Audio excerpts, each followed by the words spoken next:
Take a look at this. Watch how two defenders lock onto a 17-year-old kid, and how within seconds that kid sees the whole picture faster than both of them combined. He shifts, he escapes, and suddenly he's the one with the advantage while the markers look completely lost. But focus even more on this. The way he receives the ball, the way he finishes. That's not a youngster's touch, that's a veteran's goal. Calm, ruthless, elite. But here's the terrifying part. Did you notice what match this is? This is the UEFA Champions League. And Lennart Karl, at just 17 years and 298 days old, has already scored 3 consecutive Champions League goals. Against Club Brugge, against Arsenal, against Sporting CP. He just broke Kylian Mbappe's record. Messi didn't do this until he was 21.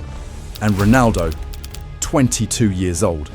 And in this video, we're going to show you exactly why things are getting very, very scary with Lennart Karl. Right now, everyone's talking about Lamine Yamal at Barcelona and Estevão heading to Chelsea. These two are already global names. Every highlight reel seems to include them. But while all the attention goes their way, Bayern Munich have been cooking up a superstar of their own. This guy is cooking grown men while still being in school. Literally. He had classes in the morning, left during a break, and then hours later was scoring at the Emirates Stadium against Arsenal. Imagine having homework in the morning and then scoring in the Champions League in the evening. But most people have no idea who this kid is. They don't know where he came from. They don't know how a 5'6" teenager is dominating defenders who are a foot taller than him. And they definitely don't know that he almost signed for Real Madrid when he was just 10 years old. So in this video, I'm going to break down everything. His early career, how Bayern discovered him, why he rejected Real Madrid, and most importantly, how good Lennart Karl actually is right now. Because by the end of this video, you're going to realize that Bayern Munich might have just found their next superstar. Lennart Karl's journey to becoming a Champions League record breaker didn't start in some fancy academy or famous youth setup. It began in Framersbach, a quiet little town in Germany, where he was born on February 22nd, 2008. Like most football-obsessed kids, he was kicking a ball around as soon as he could walk. He joined his first club, SV Viktoria Aschaffenburg, when he was just 7 years old. Now, Aschaffenburg isn't exactly a pipeline for global superstars. It's a small regional club. But even then, people around him could see that he was different. Scouts who watched him at that age recall one thing. Despite being tiny, he had this ridiculously low center of gravity that made him nearly impossible to dispossess. Defenders would try to tackle him, and he'd just spin away like a top. That biomechanical trait? It's still the foundation of his game today. By 2017, when Karl was just 9 years old, bigger clubs started to notice. Eintracht Frankfurt came calling, and Karl moved to their academy. Frankfurt's academy is known for producing serious talent. It's intense, it's physical, and for a small kid like Karl, it was the perfect environment to toughen up. He spent 4 years there, and during that time, he went from being a regional secret to a prospect of continental interest. And then came the moment that changed everything. In 2018, when Karl was just 10 years old, a clip of him scoring a crazy solo goal for Frankfurt's under-11s went viral on social media. People online were shocked. Who the hell is this kid? And one club was watching very closely: Real Madrid. Now, here's where the story gets wild. Real Madrid invited 10-year-old Lennart Karl for a trial. Not just any trial. They flew him to Madrid. They brought him to Valdebebas, their legendary training facility. They had him train with their academy coaches. And by all accounts, the sporting sector of Real Madrid was convinced. They wanted to sign him. For most kids, an invitation from Los Blancos is the culmination of a lifelong dream. It's the kind of offer you don't refuse. But the move collapsed. And it wasn't because Karl wasn't good enough. It was because his father, Stefan, saw something that made him uncomfortable. Investigative reporting later revealed that the negotiations felt less about Karl's development and more about negotiating contracts with major consultancy agencies. Karl's father realized that his 10-year-old son was being treated as a financial asset rather than a child athlete, and he said no. Years later, Stefan admitted he was relieved the move didn't happen. He didn't want his son to become a commodity in the international loan system. He wanted him to develop in a stable environment, without the cultural and linguistic dislocation that comes with moving to Spain at age 10. So instead of joining the Galactico assembly line, Karl returned to Germany. He went back to Viktoria Aschaffenburg for a brief stint in 2022, and then, at age 14, Bayern Munich came calling. And this time, the move made sense. But here's the thing, that Real Madrid rejection, it might be the best thing that ever happened to him. Because it taught him, at age 10, that football is a business. It taught him to be skeptical of hype. It taught him self-reliance. And when he finally arrived at Bayern Munich 4 years later, he didn't show up as a star-struck kid. He showed up as a player who had already said no to the biggest club in the world. That's a different kind of mentality. When Karl joined Bayern's academy in 2022, he was 14 years old. And the transition wasn't easy. He's admitted in interviews that he suffered from severe homesickness during his first few weeks in Munich. But Bayern had a support structure in place. He attended school at Gymnasium München Nord, where he studied alongside other academy players. School days ran until 4:30 p.m, followed by training. It was a grind, but it instilled discipline. And once Karl settled in, he started tearing through Bayern's youth teams like a wrecking ball. In the 2024-25 season, playing for Bayern's under-17, Karl scored 27 goals and added 11 assists in just 18 matches. Let me repeat that. 27 goals, 18 matches. He was scoring at a rate of 2.11 goal contributions per game. He wasn't just participating, he was deciding outcomes single-handedly. Bayern quickly realised that the under-17 level offered no resistance. So they promoted him to the under-19s, and he kept scoring. 5 goals in 7 appearances. By the end of the 2024-25 season, Karl had effectively completed youth football. There was nothing left for him to prove.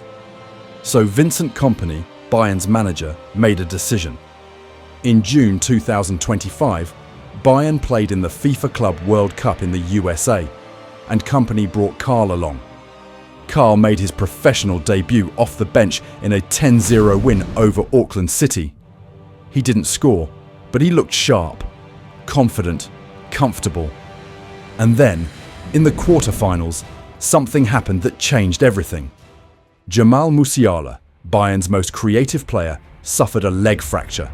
He was ruled out for months. Suddenly, Bayern had a massive hole in their attack, and Kompany had a choice. He could rely on experienced players, or he could take a risk on a 17-year-old. He picked the second option, and Lennart Karl was ready. On his Champions League debut, Bayern were hosting Club Brugge, and Kompany shocked everyone by putting Karl in the starting 11 for the first time. 5 minutes into the match, Karl picked up the ball in midfield. He dribbled past one defender, then another, then a third. 4 Brugge players were chasing him, desperately trying to stop him. But it was too late. Karl reached the edge of the box and unleashed a thunderous strike into the top corner. 5 minutes. That's all it took. The Allianz Arena went absolutely crazy. And just like that, Lennart Karl became the youngest player to score in 3 consecutive UEFA Champions League matches. But he didn't stop there. A few weeks later, Bayern travelled to the Emirates Stadium to play Arsenal. Arsenal hadn't conceded a single goal at home in the Champions League all season. Their defence had been rock solid, yet the 17-year-old showed up, stayed calm, and buried his chance in the 32nd minute. He handed Arsenal their first home goal conceded in Europe that season. And remember, this is the same kid who had classes in the morning, left during a break, and then scored at the Emirates in the evening. Absolute madness. But the most impressive performance came against Sporting CP in December. Bayern were trailing 1-0 after a Joshua Kimmich own goal. The Allianz Arena was anxious. The team needed a spark, and Karl provided it. In the 69th minute, Konrad Laimer delivered a lofted pass into the box. Karl controlled it mid-air with his first touch, killing the ball instantly. Then he volleyed it past the goalkeeper from a tight angle. Vincent Kompany, after the match, praised his natural calmness. He said Karl's size didn't matter because his brain was faster than everyone else's. And with that goal, Karl made history. He became the youngest player in Champions League history to score in 3 consecutive games. Kylian Mbappé held the previous record at 18 years and 113 days. Messi didn't achieve this until he was 21. Ronaldo, 22 years old. Lennart Karl did it at 17 years and 290 days. So the big question is, how is a 5'6" teenager dominating the Champions League? The answer comes down to 3 things: biomechanics, intelligence, and work rate. Let's start with the biomechanics. Karl stands at just 1.68 meters, or about 5'6". In a league full of 6'3" centre-backs, that should be a disadvantage. But it's not.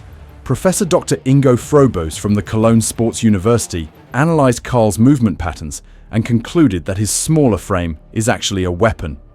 Because of his low centre of gravity, Karl can turn faster, decelerate quicker, and change direction with minimal effort. Taller defenders require more time and muscular force to shift their mass. Karl doesn't. He can stop on a dime, spin 180 degrees in a phone booth, and accelerate away before defenders even realise what happened. It's the same advantage Lionel Messi had, and it's why Karl is so slippery in tight spaces. The second reason is intelligence. Karl's decision-making is absurdly mature for a 17-year-old. He doesn't force plays. He doesn't try to do too much. He just picks the right option every single time. His passing accuracy is 87.3% in the final third. For context, most creative players hover around 75 to 80% because they're attempting high-risk passes. Karl maintains nearly 90% accuracy while generating elite offensive numbers. That's not luck. That's elite decision-making. He also possesses something called la pausa, a Spanish football concept. It's the ability to slow down momentarily while in possession, draw defenders in, and then release the ball into the space they just vacated. It's a veteran's trick, and Karl does it instinctively. And finally, there's the work rate. A lot of people assume that technical number 10s don't defend. But Karl is different. He covers 11.87 kilometers per 90 minutes, which is elite. Most central midfielders average between 10.5 and 11.5 kilometers. He also averages 2.23 tackles per 90 and 1.11 interceptions per 90. Those numbers are exceptionally high for a number 10. Karl isn't a luxury player. He's a complete midfielder who presses like a maniac and wins the ball back high up the pitch. That's why Vincent Kompany trusts him in big games. Karl's Champions League heroics have grabbed the headlines, but his Bundesliga performances have been just as impressive. In 12 Bundesliga appearances this season, he scored 3 goals and added 2 assists. But the stats don't tell the full story. Against SC Freiburg in November, Bayern were shocked early, going down 2-0 within 17 minutes. A disaster was looming. Karl took control. In the 22nd minute, he scored to make it 1-2, stabilising the team's morale. Shortly after, he provided the assist for Michael Olise's equaliser. Bayern went on to win 6-2, and Karl was the catalyst who stopped the bleeding. He earned an 8.8 match rating that day, at 17 years old. Then there was the match against Borussia Mönchengladbach, where Karl scored a stunning finish to seal a 3-0 victory. He recognised the shift of the backline, changed direction with a brutal burst of acceleration, and when he spotted the pocket of space behind the defence, he didn't hesitate. One touch, one glance, and he unleashed a rocket into the top corner. The goalkeeper didn't even move. That's the kind of goal that makes you sit back and think, wait, how old is this kid again? So what's next for Lennart Karl? Well, The immediate challenge is handling Jamal Musiala's return. Musiala is now running unsupported in training, and Bayern anticipate he'll be back in the coming weeks. That means Karl will have to compete for minutes. But here's the thing. Both players can play as a number 10 or out wide, and Vincent Kompany has already shown he's willing to rotate them. The big discussion in Munich right now is how these two youngsters will play together. Because if Kompany can figure out how to get both of them on the pitch at the same time, Bayern's attack will be absolutely terrifying. There's also the national team situation. Joshua Kimmich, Bayern's captain and Germany's captain, has publicly lobbied for Karl's inclusion in the senior national team. Kimmich said, "If someone plays regularly at Bayern and regularly performs well and is German, he belongs in the national team in the long term." That's a direct message to Germany coach Julian Nagelsmann. And with the 2026 World Cup on the horizon, there's a real possibility that Karl could be included in the squad. He'd be 18 years old by then. But Vincent Kompany is being careful. He's deflecting all World Cup questions, trying to protect Karl from the pressure. He knows that an early national team call-up can bring immense scrutiny and potential burnout. Kompany's priority is Bayern Munich, and he wants Karl to develop at his own pace. In the short term, Bayern have some massive matches coming up. They're still competing in the Bundesliga, the Champions League and the DFB Pokal, and you can bet that Lennart Karl will play a big role in all of them. So, how good is Lennart Karl actually? Let me put it this way. He's currently performing at a world-class level for an under-21 player. And he's performing at a Champions League starter level for any age. He's broken records held by Kylian Mbappé. He's outpacing the developmental curves of Lionel Messi and Cristiano Ronaldo. And he's doing it all while still attending school. His advanced stats are absurd. He's in the 99th percentile for non-penalty expected goals, pass completion and interceptions. He covers more ground than most midfielders, and his decision-making is already at a veteran level. But what makes him truly special is his mentality. He rejected Real Madrid at age 10 because his family prioritized development over prestige. He overcame homesickness at Bayern. He handles the pressure of the Champions League like it's nothing, and he's grounded. He rejects the Lennart Messi comparisons. He doesn't engage with the hype. He just focuses on getting better. If his trajectory continues without major injury, Lennart Karl is a future Ballon d'Or contender. He's not the next Messi. He's not the next Robben. He's not the next anyone. He's the first Lennart Karl. And Bayern Munich, Germany, and the football world are watching a superstar being born in real time. But here's the thing. Most people still have no idea who this kid is. So if you want to stay ahead of the curve and watch the next generation of football superstars, make sure you're subscribed to this channel. Thanks for watching. We'll see you in the next one.